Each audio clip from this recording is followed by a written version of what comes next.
Nuevamente en nuestro webinar semanal. Tenemos hoy conectados por varios de los canales el tema de hoy. ¿Cuáles son los mitos, las verdades de la ley de insolvencia?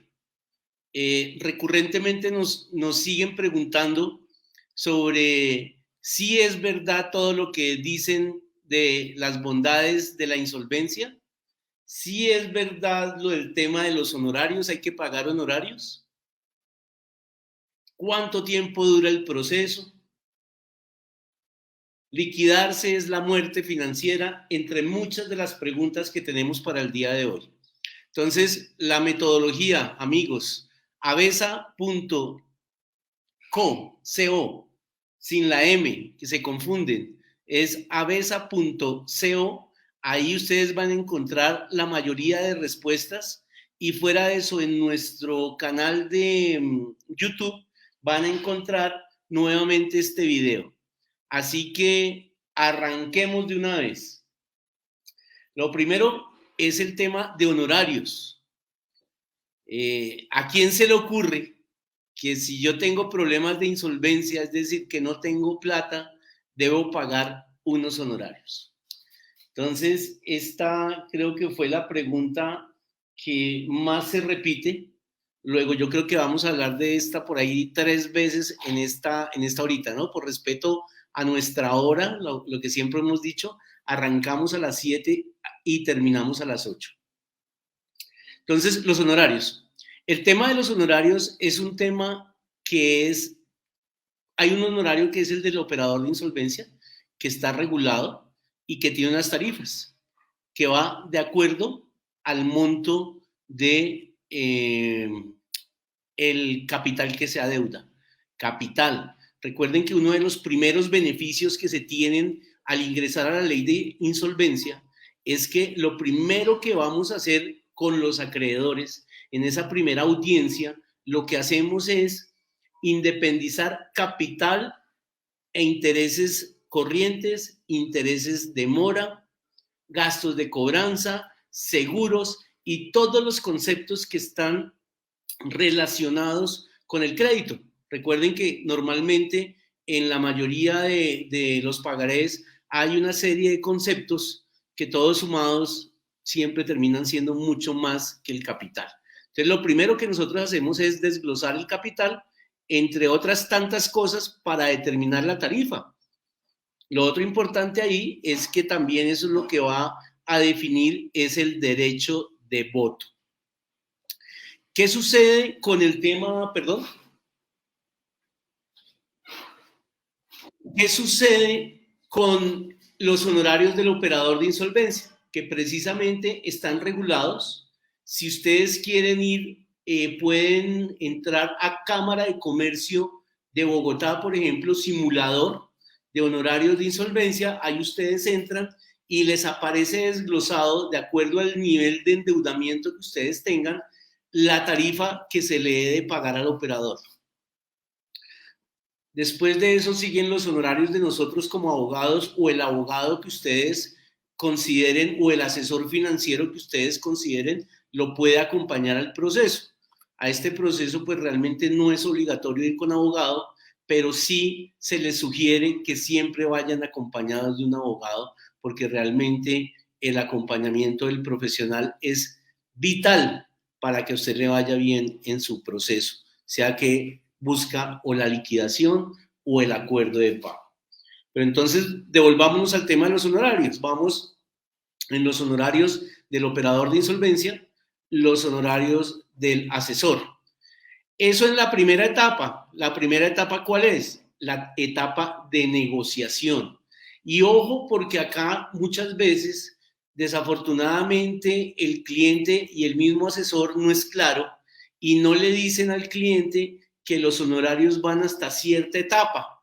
¿Cuál es? Si llego hasta el acuerdo de pago, pues ahí se terminará en el acuerdo de pago, con el acta del acuerdo, ahí se terminará la tarea.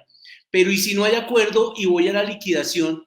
La liquidación patrimonial es un proceso que se puede demorar entre 6 meses y 5 años.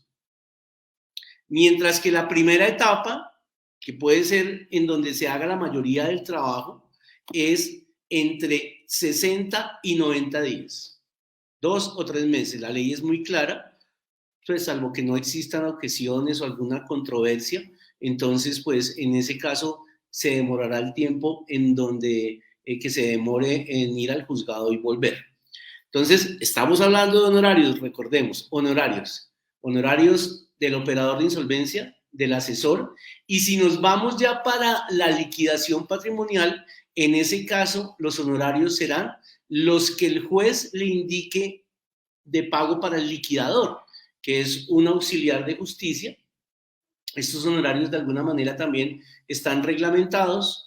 Pueden haber honorarios entre 1 millón, 2 millones, 3 millones, dependiendo también de los activos, del pasivo, de lo que perciba el juez, porque aquí uno, si busca una norma, efectivamente hay una norma que lo lleva a uno a la 1116, a la metodología, pero casi siempre es una cosa más autónoma del juez. Por eso encuentra uno a veces hasta honorarios de 500,000 pesos, de 50,000 pesos, depende mucho del tema. Esos honorarios se pagan 50% más o menos al arrancar el proceso, en algunas oportunidades el saldo cuando termina, o dependiendo de la complejidad de lo que haya tenido que hacer el liquidador, pues a la parte final de pronto no le colocan o si le colocan, dependerá.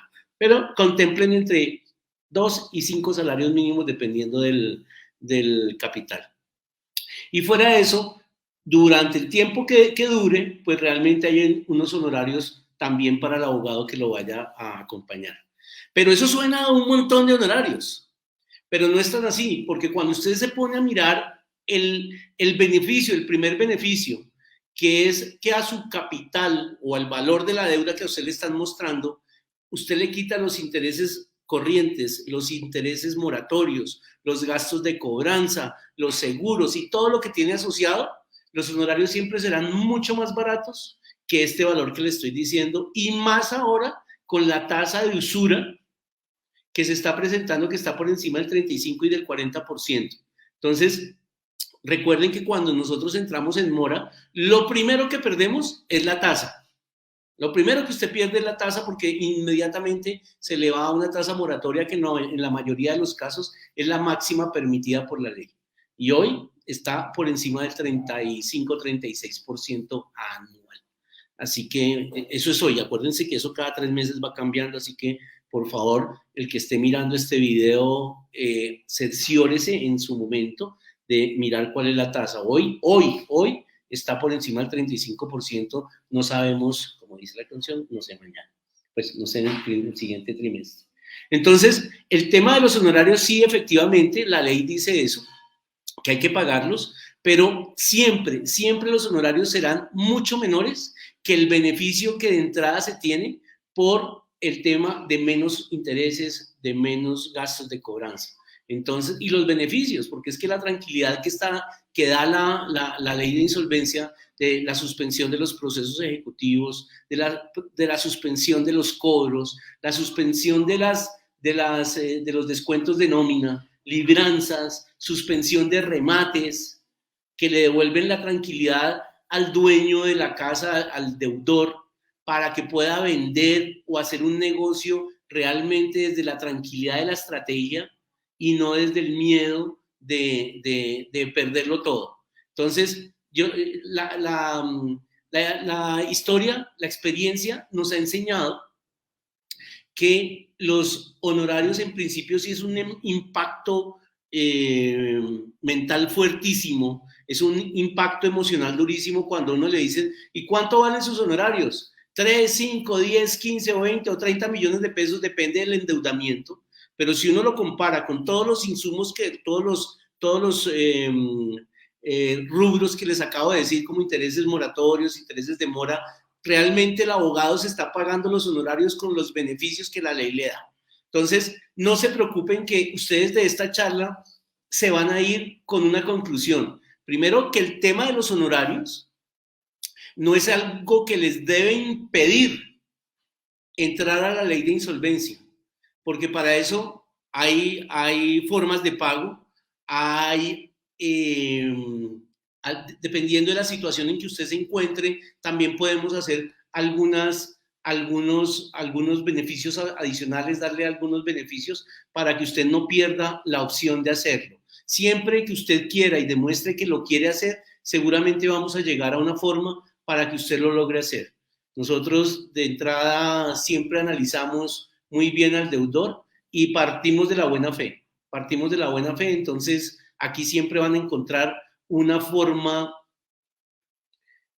fácil, sencilla, de pronto no fácil, sencilla de pagar los honorarios. Entonces sí, la respuesta es sí, tiene unos honorarios, la ley así lo impone. Recuerden que la ley de insolvencia no es una condonación, no es un beneficio, no es donación, no es porque hay pobrecitos los deudores, no, es una filosofía estatal que dice que las personas que estén agobiadas hay que darles un beneficio como se le da a las empresas que están en liquidación, en quiebra, que hay que darles sagrada sepultura. ¿Para qué? Para que financieramente sigan produciendo.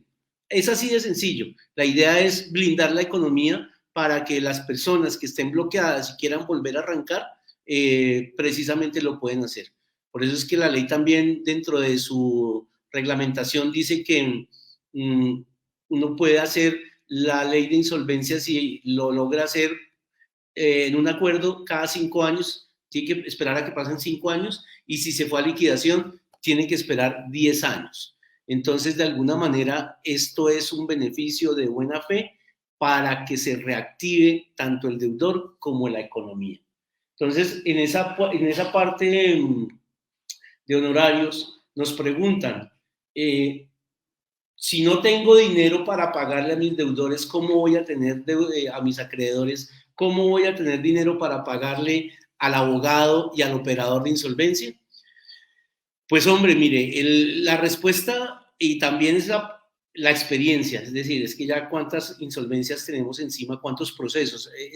Acuérdense que el tema de la insolvencia tiene dos puntos. El primero es acuerdo de pago y el segundo es la liquidación. Bueno, hay otro primer punto que es la convalidación de acuerdos que en su momento lo vamos a mirar, pero pues para que lo tengan ahí es como un arreglo directo antes de estar en moras. Entonces, cuando yo hablo de insolvencia, puedo estar hablando de acuerdos de pago y de liquidaciones. Y ya son muchos, más de 5, 6, 7 años que llevamos en esta maravillosa labor de ayudarle a la gente, de devolverle el espíritu, de devolverle la tranquilidad, devolver la paz a no solo la sino a su familia.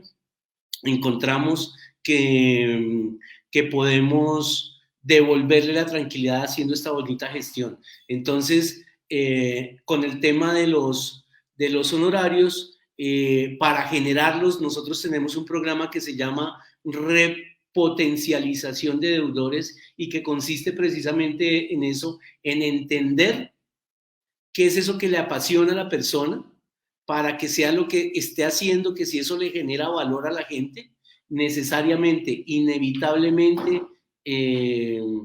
llega las cosas que usted quiere, llámese dinero, muchos los objetivos.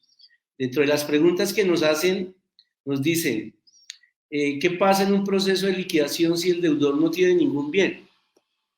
Pues precisamente parte del espíritu de la ley de insolvencia es esa, que si uno no tiene bienes, uno paga con lo que tiene. Entonces, lo primero es, trate de buscar un acuerdo de pago con su realidad, con la realidad que le da la tranquilidad de pagar agua, luz, teléfono, alimentación, salud, es decir, para tener una calidad de vida digna.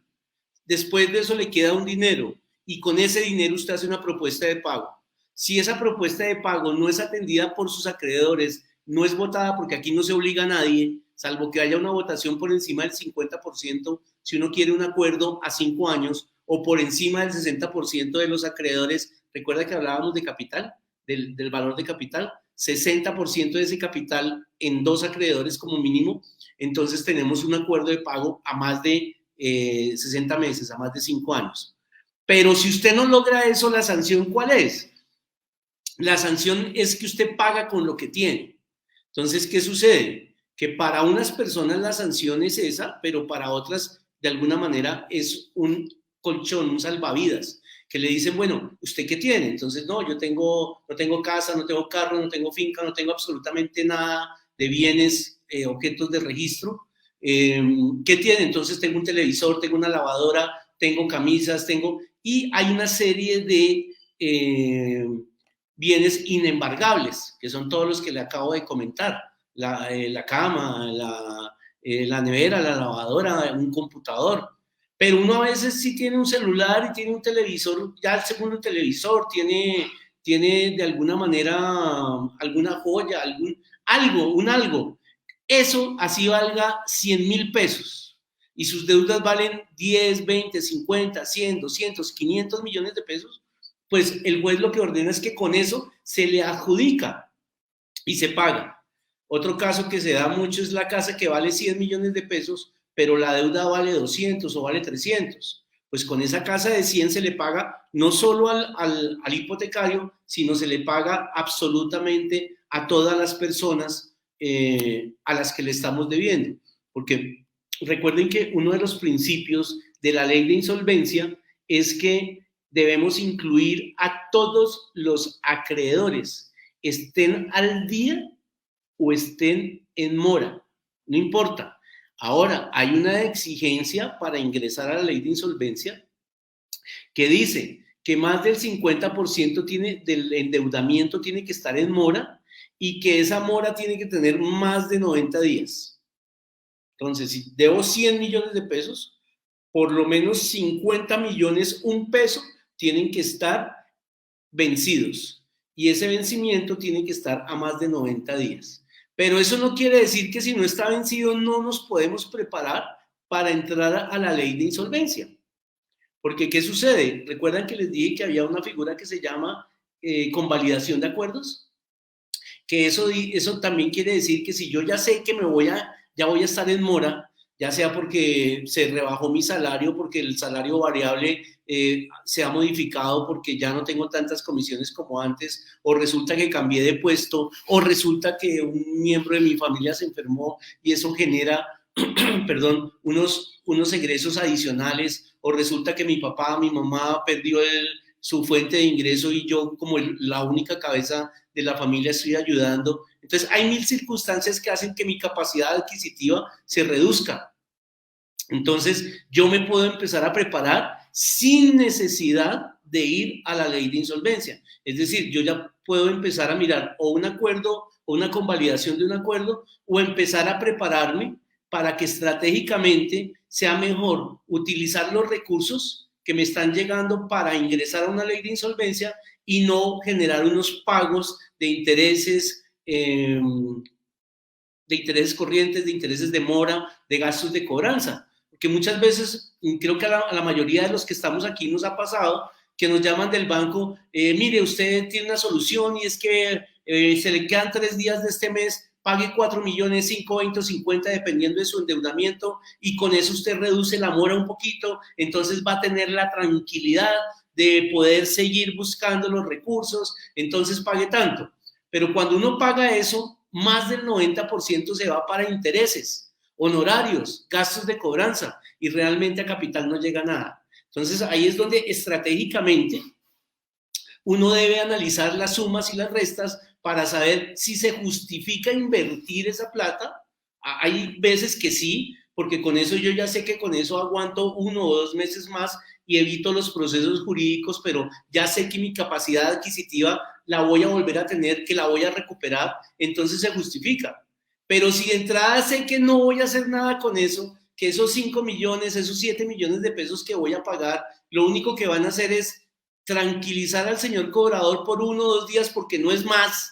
No es más, ¿por qué? Porque el taxímetro sigue funcionando. Al tercer día lo van a llamar y le van a decir, oiga, su mora volvió a estar en tantos días. Entonces, por favor, tanta plata y tanta plata. Y cuando usted se da cuenta, todos esos abonos que ha hecho son un valor considerable.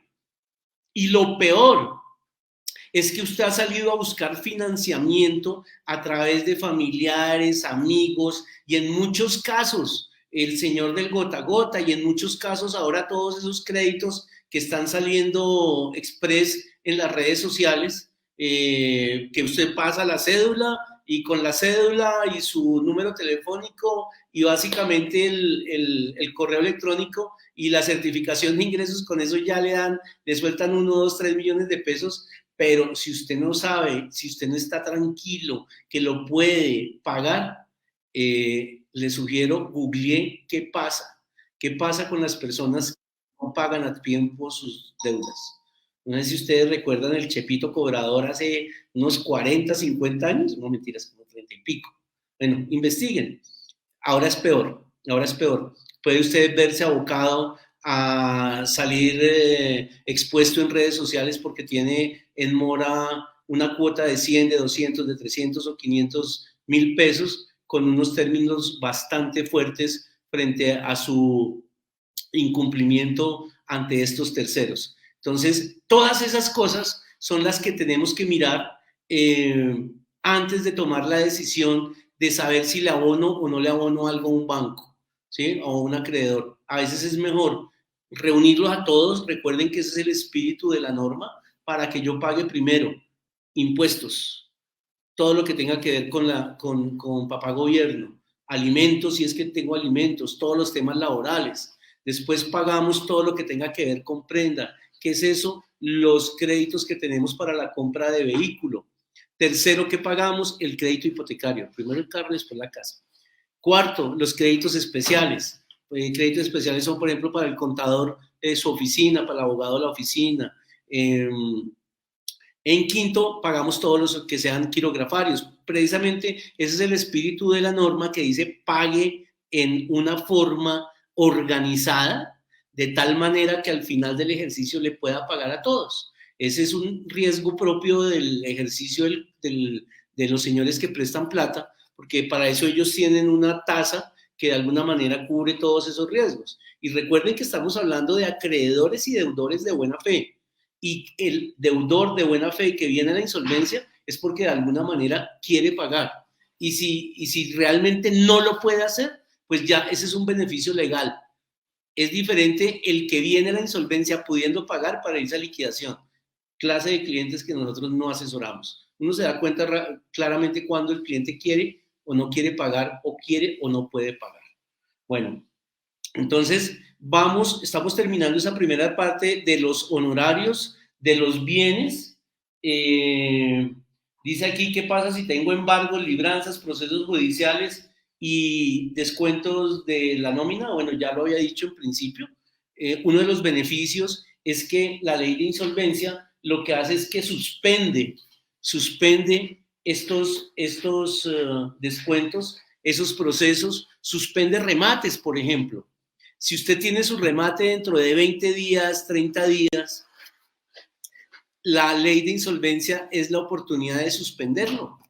¿Pero suspenderlo para qué? Normalmente cuando nosotros llegamos a ofrecerle nuestros servicios a los clientes que tienen de pronto un problema de un remate, lo primero que dicen, este abogado viene a ver cómo se queda con mi casa, a ver cómo me la quita más barato, aprovechando el remate, que aquí va a salir con el 70% menos, y eso si la tiene con buen avalúo. Si la tiene con el catastral, pues ahí sí que perdió.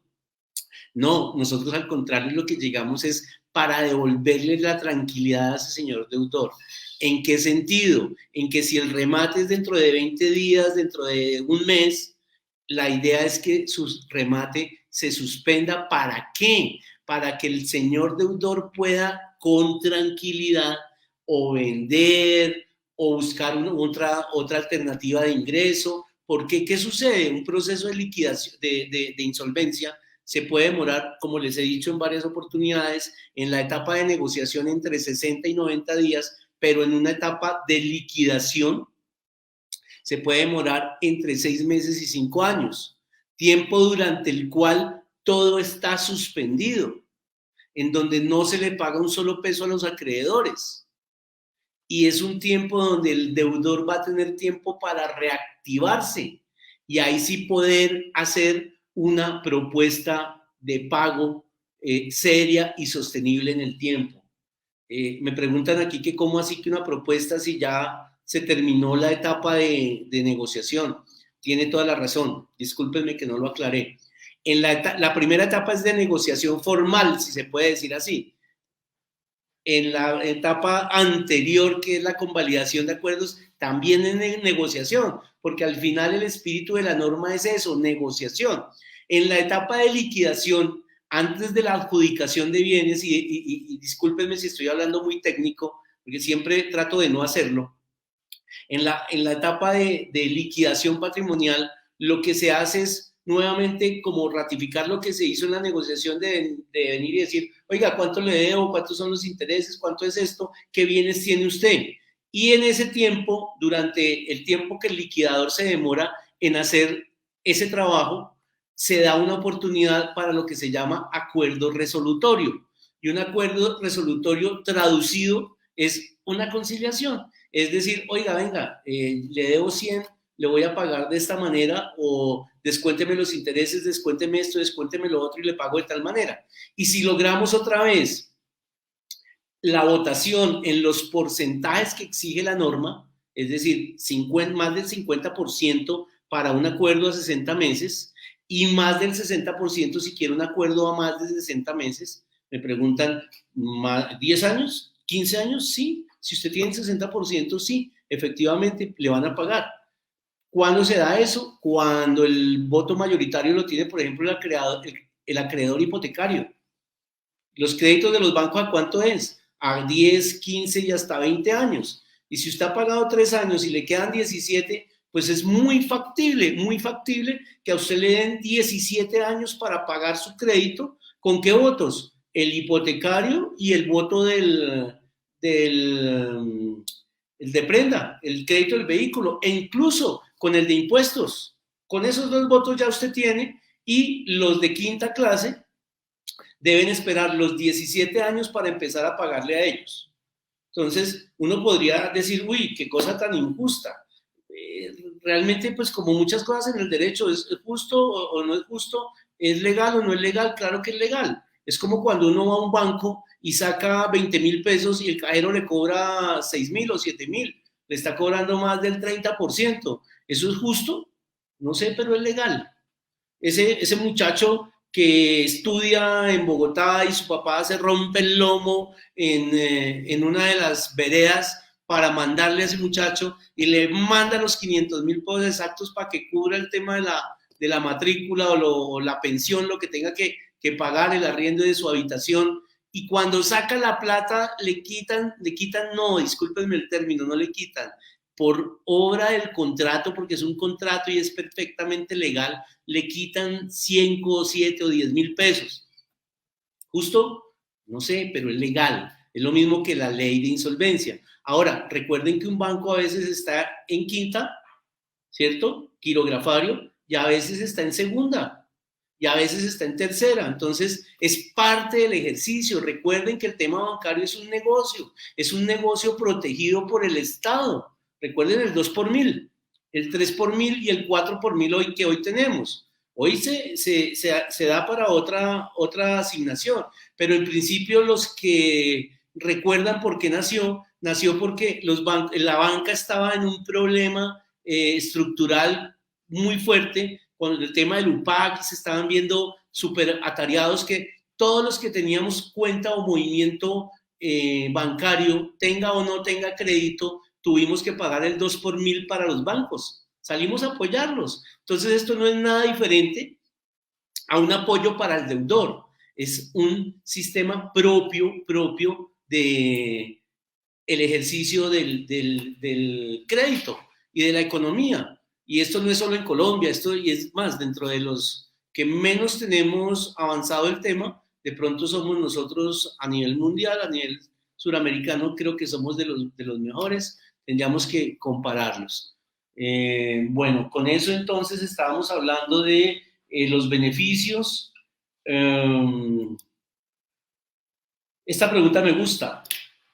¿Liquidarse es igual a muerte financiera?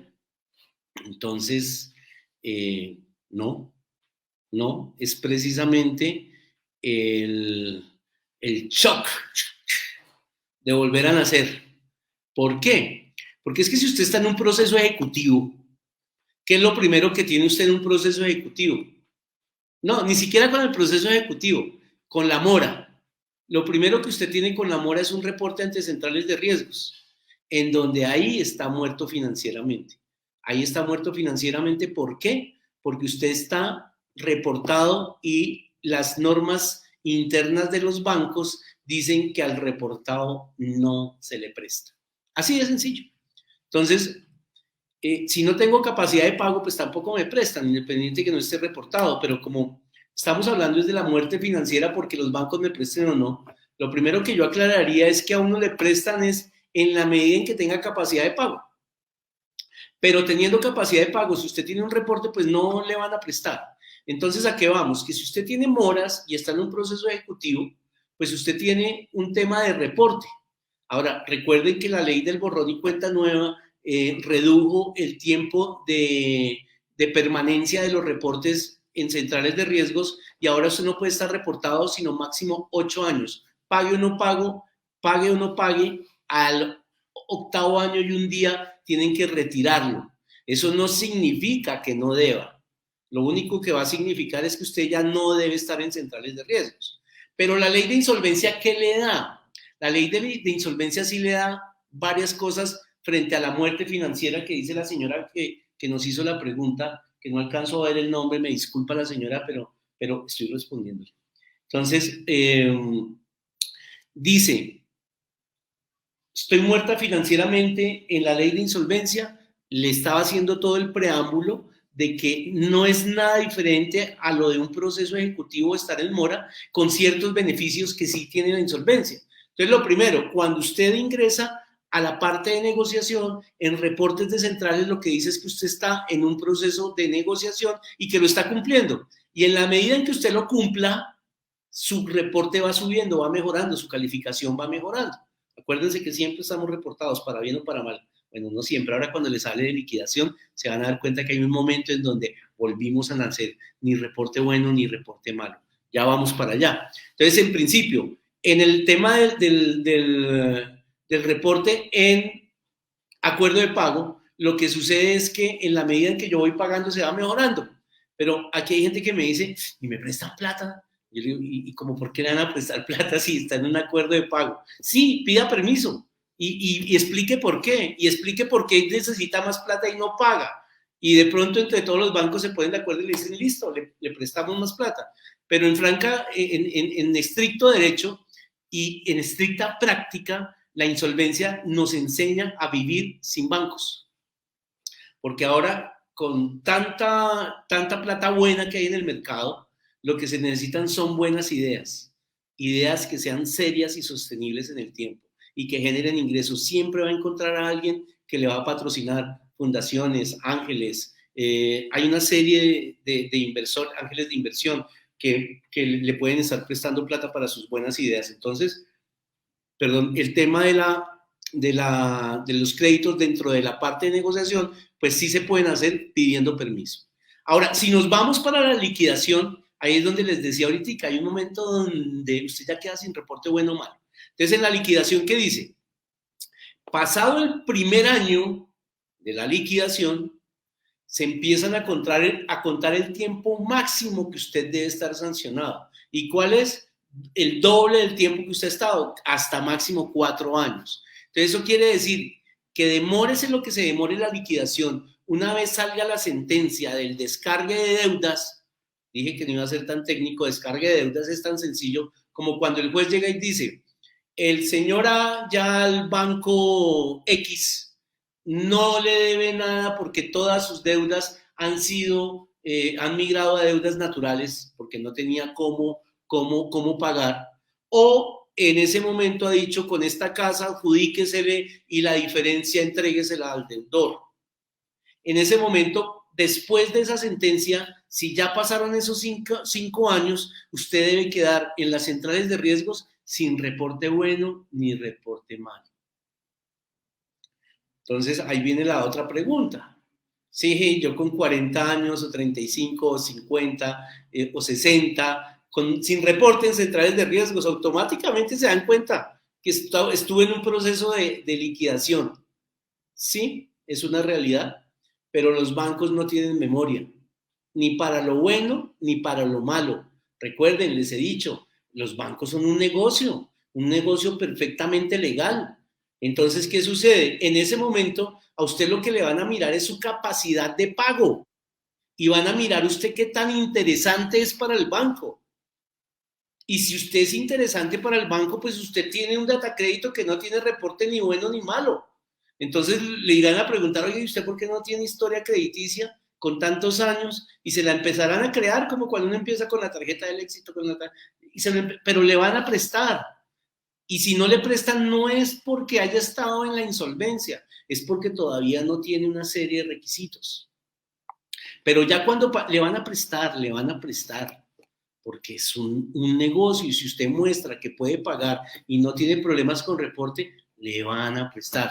No existen los listados de negros, listas negras que a usted no le van a prestar porque usted demuestre que puede pagar y le van a prestar porque es el negocio. Ahora, si usted fue un súper buen pagador, el mejor pagador del mundo, así no esté en una liquidación patrimonial, pero no demuestra que en este momento puede pagar, no le van a prestar. Así de sencillo. Entonces, muerte financiera no hay. Bueno, entonces ya hablamos de temas de honorarios, ya hablamos de temas de bienes, de la deuda. Me preguntan también funcionarios públicos. Me dicen, oiga, yo soy funcionario público, ¿y cómo quedo yéndome a una insolvencia?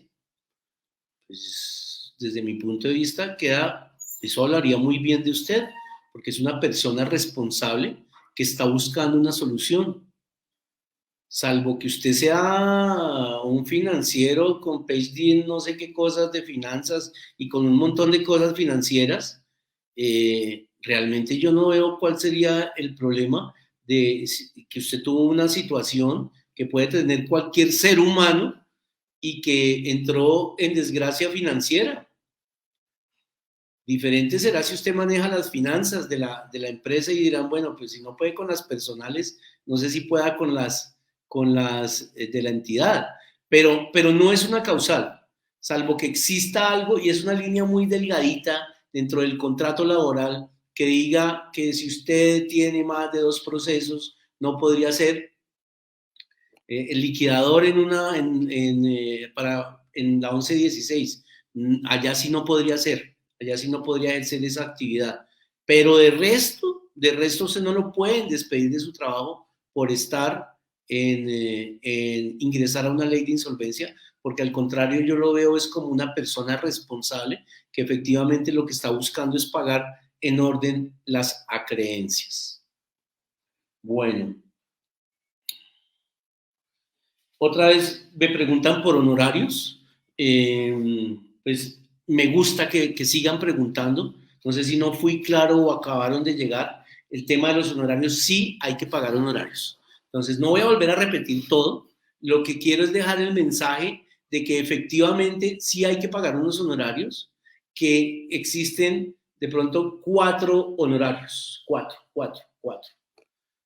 El honorario del operador de insolvencia, el honorario del abogado, el del liquidador y del proceso de liquidación. Entonces, ¿qué sucede? Eso suma a muchísima plata. Y entonces uno dice que para salir de un problema de plata, necesito plata. ¿Qué pasa con esto? Si usted toma los intereses de mora, los intereses corrientes, los gastos de cobranza y los suma, eso será mucho más alto que los honorarios. Eso quiere decir que los honorarios siempre se los paga uno como abogado con todos los descuentos. Pero la pregunta es sí, ¿hay que pagar honorarios? Ese es uno de los retos. Y para eso existen en el mercado, por lo menos nosotros lo hacemos, avesa.co, sin M, avesa.co. Venga, nos dice cuál es su problema y con mucho gusto le damos varias alternativas. Entre otras, lo invitaremos a nuestro programa de repotencialización de deudores, que precisamente consiste en devolverle esa tranquilidad, esa energía para que usted vuelva a ser sujeto de crédito, pero no para que salga a pedir plata otra vez, sino que vuelva a tener esa capacidad de ingreso, para que usted a través de la ley de insolvencia normalice el tema de sus pagos para que haga los correctivos y no vuelva a caer en esa situación. Aunque hay clientes, tenemos clientes que han caído en esa situación 3 y 4 y 5 veces porque no escuchamos. Pero bueno, ¿los bienes de mi pareja pueden ser perseguidos por los acreedores? No. Por el hecho de ser su pareja, no. ¿Cuáles son los bienes que pueden ser perseguidos? Los de los codeudores. Esas personas que firmaron en garantía suya. El día que usted no pague, pues le van a cobrar a ellos. Clarísimamente es una realidad que la ley es clarísima en el sentido de decir que si el deudor principal va a un proceso de insolvencia, el acreedor queda en libertad de perseguir al codeudor, con unas limitaciones, pues no le podrá perseguir todo de una vez, sino, es decir, hay una serie de cosas que le permiten incluso al codeudor llegar a negociaciones. Muchas veces toca que el codeudor también vaya a insolvencia, sobre todo cuando usted, por ejemplo, es codeudor de una empresa. Entonces, ahí se torna diferente porque son dos frentes. Uno, la empresa como tal, porque es un NIT, y el otro, usted como persona natural, así usted sea el socio. Entonces, precisamente eso hay que mirarlo con lupa. Aquí nos preguntan, hablando de empresas, si yo tengo deudas en la empresa y como persona natural, ¿qué debo hacer? Bueno, habría que analizarlo. A veces se pueden canalizar todas desde la 1116 y es llevar allá todas sus deudas porque si de alguna manera usted se vuelve comerciante, allá las llevaremos. Pero si usted es controlante de una SAS, también toca llevarlo allá, pero si tiene créditos personales que nada tienen que ver con la sociedad, pues nos tocará llevarlo por la 1116 también, por la 1564, por la de persona natural. Cada caso es independiente, pero la respuesta es, las dos tienen solución. Lo he dicho en varios escenarios, las deudas no tienen que ser el motivo de no poder seguir adelante. Si su empresa o su actividad personal no puede funcionar porque tiene una carga financiera muy alta, es el momento de independizar esos dos momentos, es la oportunidad de hacerlo. ¿Y cuál es? Es de generar un acuerdo que le permita esta carga pagarla en un tiempo futuro, o si la carga no se puede, realmente es inviable su negocio, liquídese, que esa es una herramienta jurídica, es una herramienta perfectamente legal, es una herramienta jurídica que le va a devolver la tranquilidad a usted, a su familia, a su entorno, incluso a sus empleados, a sus acreedores, porque realmente cuando usted tiene un negocio viable y que tiene alguna incomodidad financiera por malas decisiones, porque la mayoría son malas decisiones administrativas, esa es la oportunidad, la gran oportunidad de hacer un pare y decirle a sus acreedores, ayúdenme. Y si realmente su negocio es así de bueno, pues simplemente le va a explicar, sus acreedores se van a entender, se van a enterar y a entender que están frente a un negocio serio y sostenible en el tiempo, y seguramente, inevitablemente le van a decir que sí. Porque un acreedor, ¿qué prefiere? ¿Llorar sobre unas facturas o esperar un poquito a que le llegue la plata? Y si a eso le ponemos intereses, que normalmente en la 1116 hay unos intereses, entonces pues hacerlo. Eh, yo siempre hablo de esto, la buena fe, siempre y cuando haya buena fe, tanto en el deudor como en el acreedor, siempre, inevitablemente vamos a poder llegar a acuerdos. No hay una forma para que no lo logremos. pero se necesita eso. Bueno,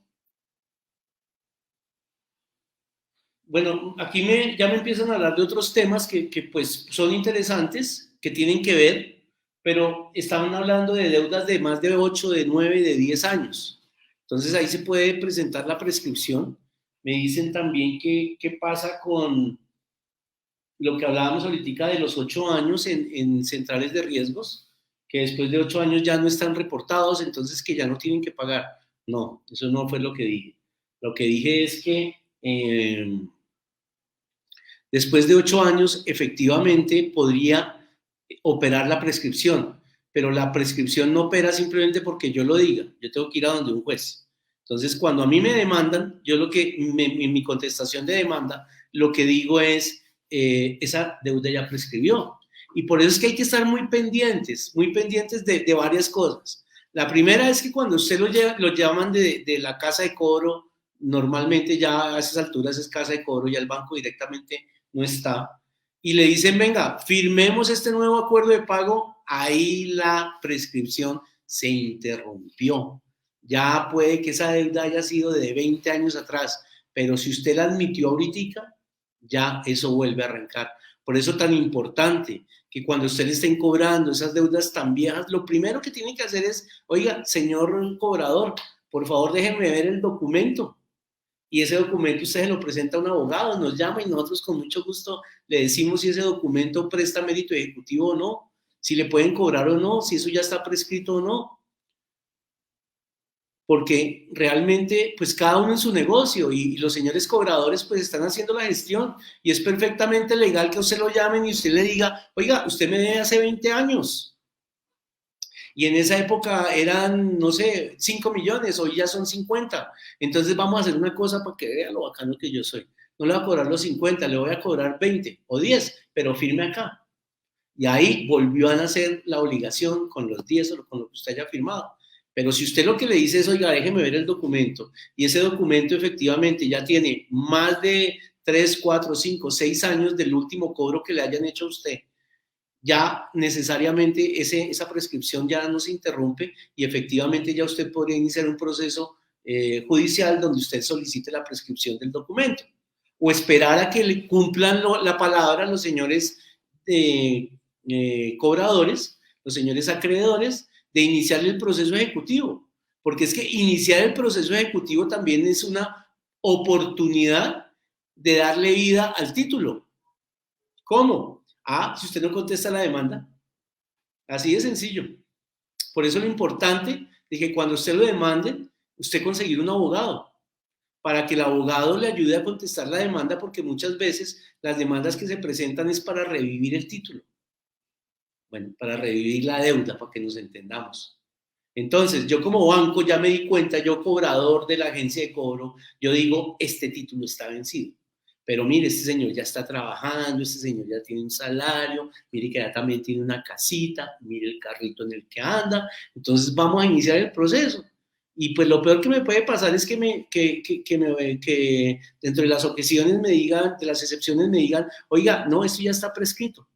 Pero también como normalmente el usuario, el normalito, primero o no se da cuenta o le llega al correo, porque ahora todo llega al correo, notificación tan, a partir del segundo o tercer día entiéndase notificado. Y usted dice, pues no le contesto, pues no le contestaba en 15 años, ¿por qué le voy a contestar?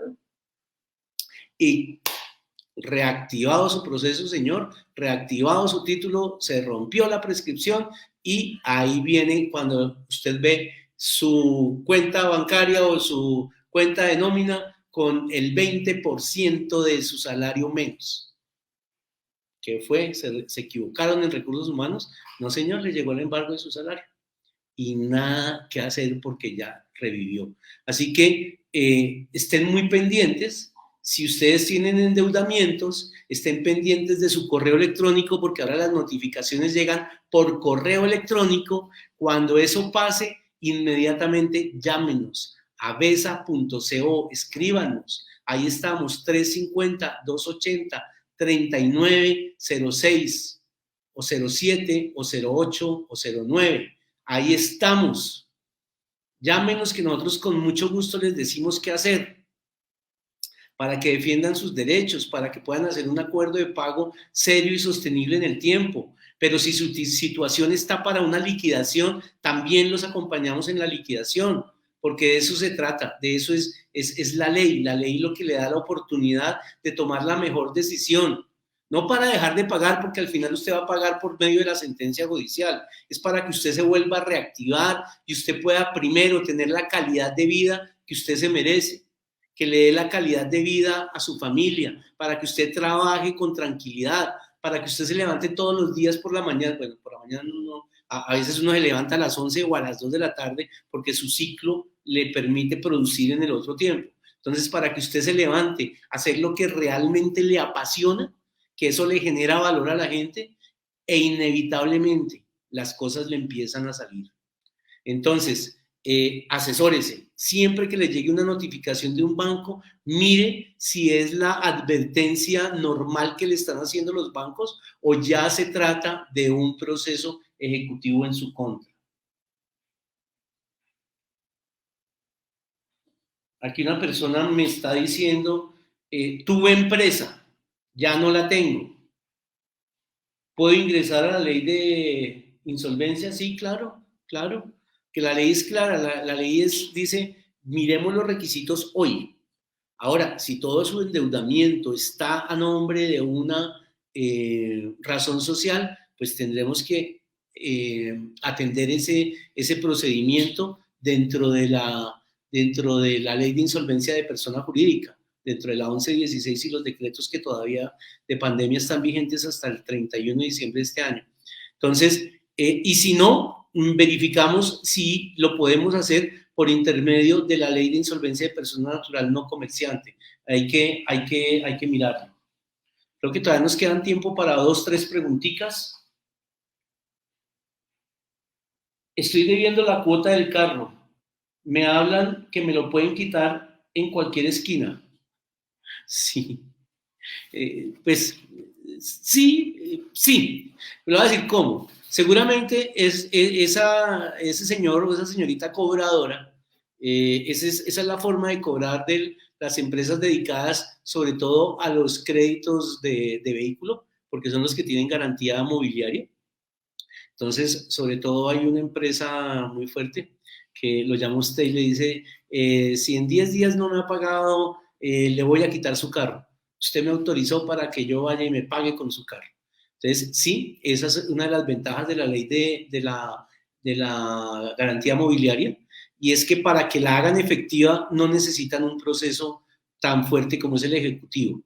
Simplemente a usted le mandan una comunicación y le dicen, si usted en 10 días no me paga, voy a hacer efectiva mi garantía de pago directo por intermedio de la garantía mobiliaria, y lo único que hacen ellos es enviarle a un juez la solicitud.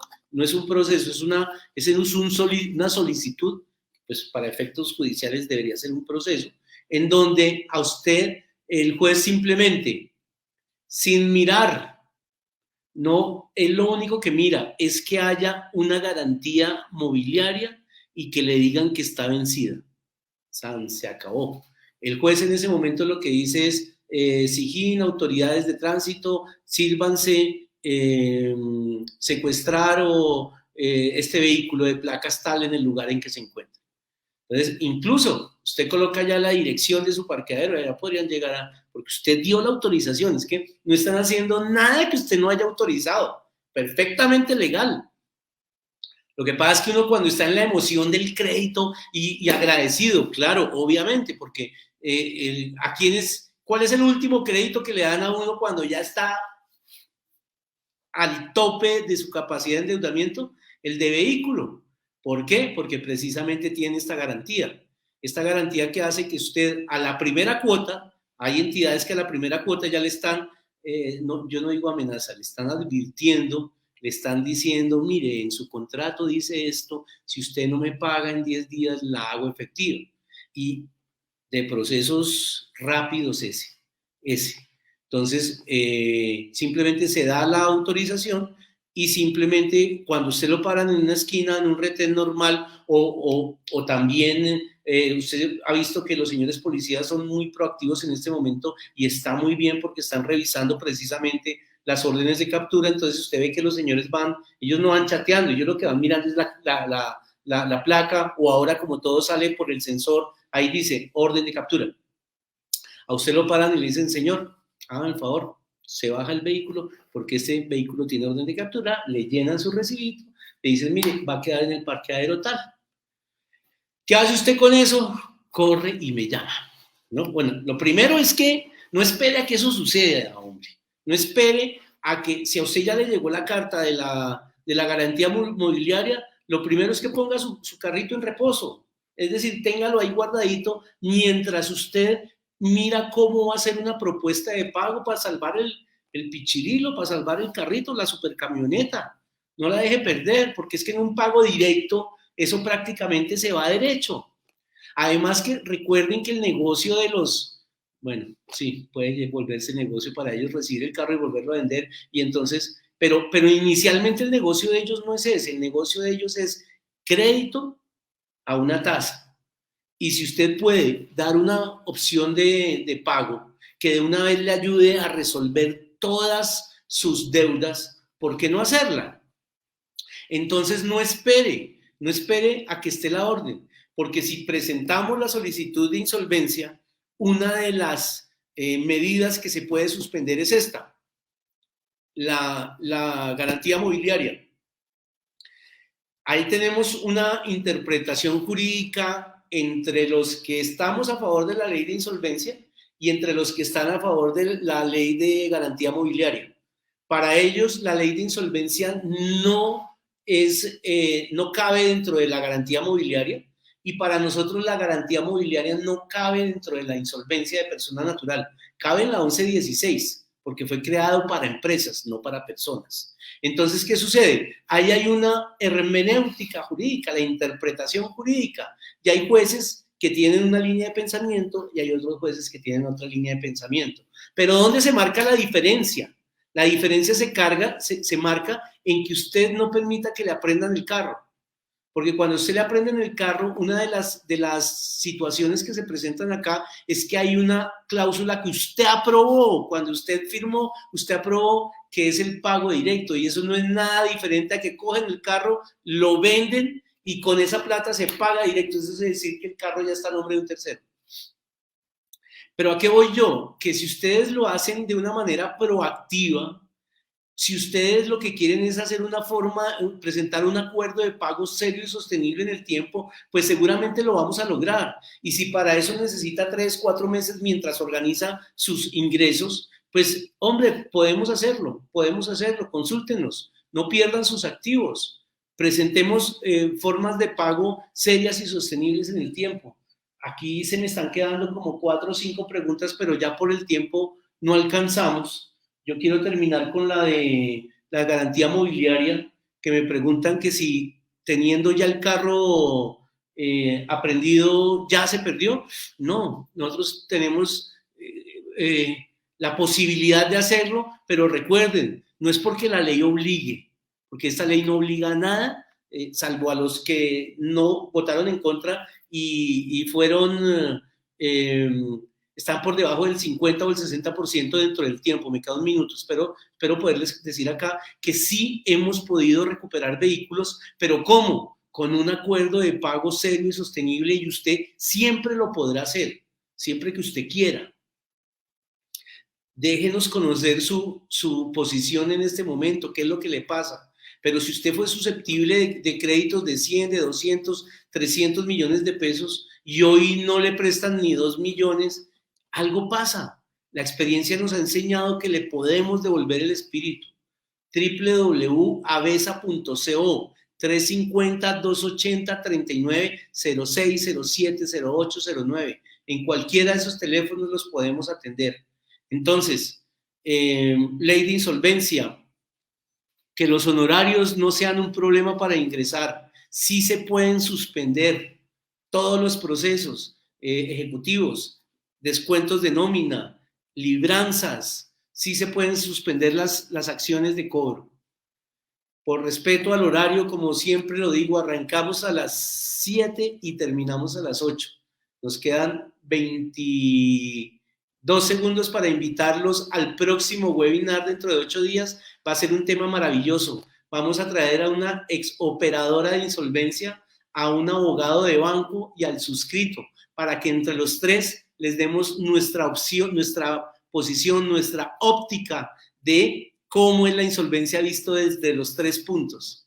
Un abrazo, descansen. Cualquier cosa, avesa.co, avesa.co. Chao.